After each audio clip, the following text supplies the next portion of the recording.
사랑하는 여러분, 혹시 오해를 받거나 겉모습만으로 판단 받아본 적이 있으신가요?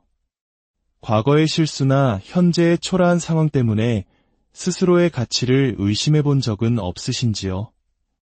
오늘 우리는 보이는 것이 전부가 아니라는 깊은 진리를 담고 있는 한 놀라운 만남에 대한 이야기를 나누려 합니다.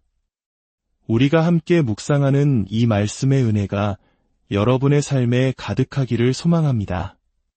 만약 이 이야기가 여러분의 마음에 울림을 준다면 이 영상을 다른 이들과 공유해 주십시오.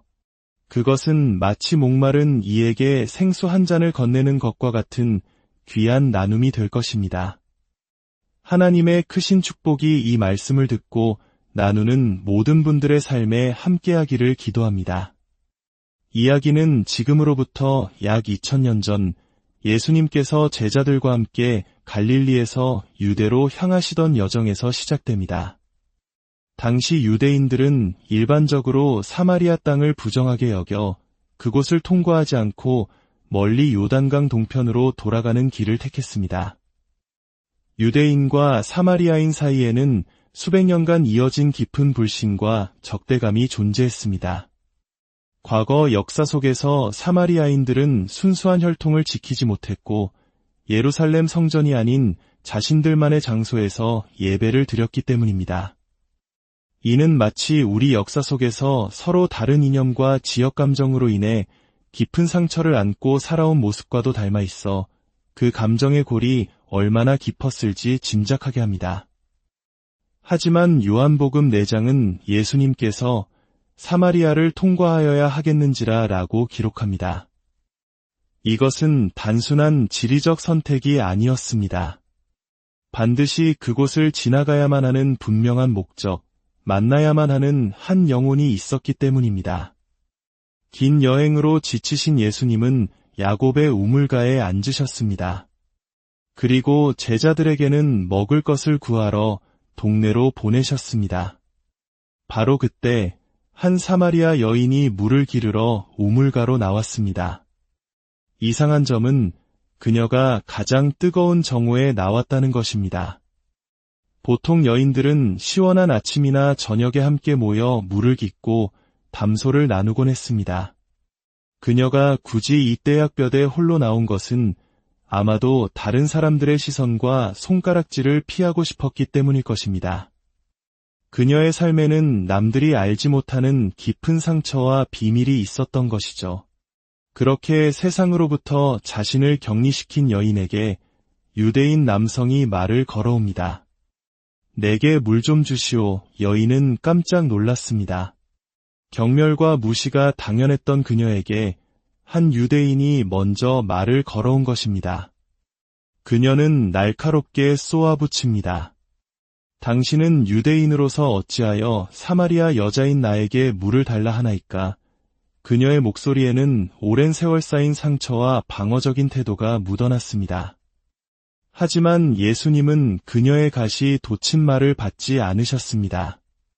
오히려 더 깊은 차원의 이야기를 시작하십니다. 내가 만일 하나님의 선물과 또 내게 물 좀 달라 하는 이가 누구인 줄 알았더라면 내가 그에게 구하였을 것이요 그가 생수를 내게 주었으리라. 여인은 여전히 혼란스럽습니다. 그녀의 눈에는 두레박도 없는 한 나그네가 우물보다 더 좋은 물을 줄 수 있다는 말이 허풍처럼 들렸을 뿐입니다. 예수님은 부드럽게 이어가십니다. 이 물을 마시는 자마다 다시 목마르려니와 내가 주는 물을 마시는 자는 영원히 목마르지 아니하리니 내가 주는 물은 그 속에서 영생하도록 솟아나는 샘물이 되리라. 여기서 우리는 두 개의 우물을 봅니다. 하나는 야곱이 수고하여 판 물리적인 우물입니다. 그 물은 잠시의 갈증은 해결해주지만 이내 다시 목마르게 합니다. 우리 삶에서 세상이 제공하는 쾌락, 부, 명예가 바로 이 야곱의 우물과 같습니다.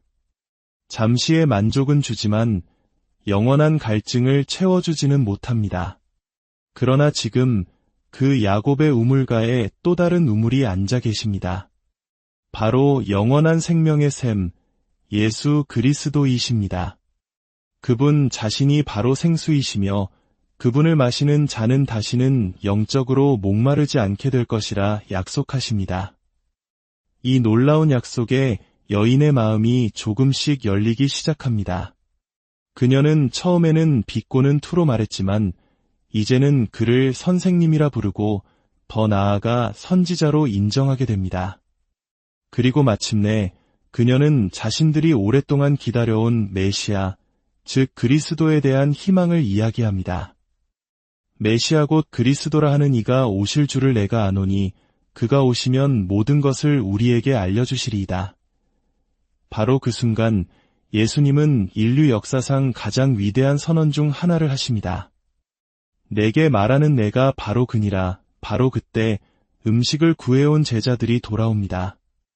그들은 자신들의 스승이 사마리아 여자와 그것도 평판이 좋지 않은 여자와 단둘이 대화하는 모습을 보고 속으로 크게 놀랐습니다. 그들의 눈에 비친 광경은 이해할 수 없는 것이었습니다. 저런 부정한 여자와 말씀을 나누시는가? 그들은 자신들의 좁은 생각과 편견에 갇혀 지금 눈앞에서 벌어지고 있는 위대한 구원의 역사를 깨닫지 못했습니다. 이것이 바로 오늘 이야기의 핵심입니다. 보이는 것이 전부가 아닙니다. 제자들의 눈에는 예수님께서 그저 지치고 배고픈 모습으로 부정한 여인과 어울리는 것처럼 보였습니다. 하지만 그것은 진실이 아니었습니다.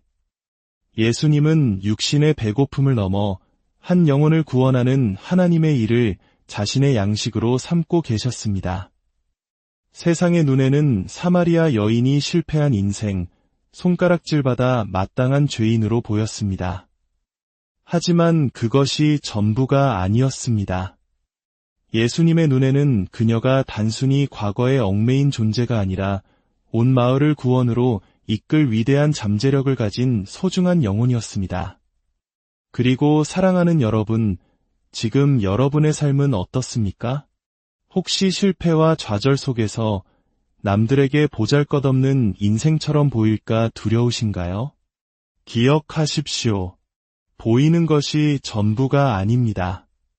세상 그 누구도 당신을 중요하게 여기지 않을지라도 하나님께 당신은 너무나도 소중한 존재입니다. 그분은 당신을 지키기 위해 치명적인 사고를 막으셨고 당신을 무너뜨리려던 질병을 멈추셨으며 절망의 구렁텅이에서 당신을 건져내셨습니다. 하나님은 이렇게 말씀하십니다. 그 아이를 그냥 두어라. 내게는 그를 향한 놀라운 계획이 있단다. 나는 지금 그를 기다리고 있다. 하나님께서 당신을 위해 잠잠히 기다려주신 그 시간을 기억해 보십시오. 우리가 아직 죄인이었을 때, 엉뚱한 곳에서 방황하고 있을 때, 하나님을 외면하고 세상의 헛된 것들을 좇을 때에도 주님은 바로 그 야곱의 우물가에 앉아 우리를 기다리고 계셨습니다.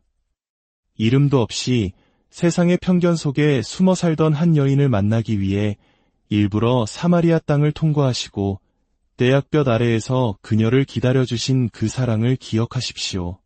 주님은 사회 지도층이나 종교 지도자가 아닌 가장 연약하고 소외된 한 사람을 통해 사마리아 전체를 구원할 계획을 세우셨습니다. 당신은 지금 위대한 일의 시작점에 서 있습니다. 당신의 모습이 초라해 보일지라도, 가진 것이 없어 보일지라도, 과거의 어리석은 실수를 저질렀을지라도 그것은 당신의 전부가 아닙니다.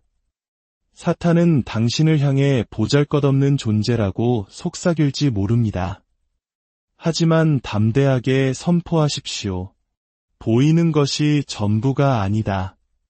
하나님께서는 내 삶을 위한 놀라운 계획을 갖고 계신다. 이제 여인은 어떻게 되었을까요? 그녀는 그토록 중요했던 물동이를 버려두고 마을로 달려갔습니다. 자신의 가장 부끄러운 과거를 꿰뚫어 보신 분, 그러나 자신을 정죄하지 않고 영원한 생수를 주신 그분을 증거하기 위해서였습니다. 아서 보라. 이는 그리스도가 아니냐. 그녀의 진심 어린 외침은 온 사마리아를 움직였습니다. 사랑하는 여러분, 주님은 오늘 바로 여러분을 기다리고 계십니다. 여러분의 갈증과 상처, 그 모든 것을 가지고 주님께 나아가십시오. 세상의 우물에서 잠시의 만족을 구하는 것을 멈추고 영원히 솟아나는 생명의 샘이신 예수 그리스도를 만나십시오. 여러분의 삶이 지금 어떤 모습이든 주님 안에서 당신은 결코 실패자가 아닙니다. 당신은 하나님의 위대한 계획의 일부이며 세상을 변화시킬 놀라운 잠재력을 지닌 소중한 존재입니다. 이 진리를 믿고 담대하게 나아가십시오.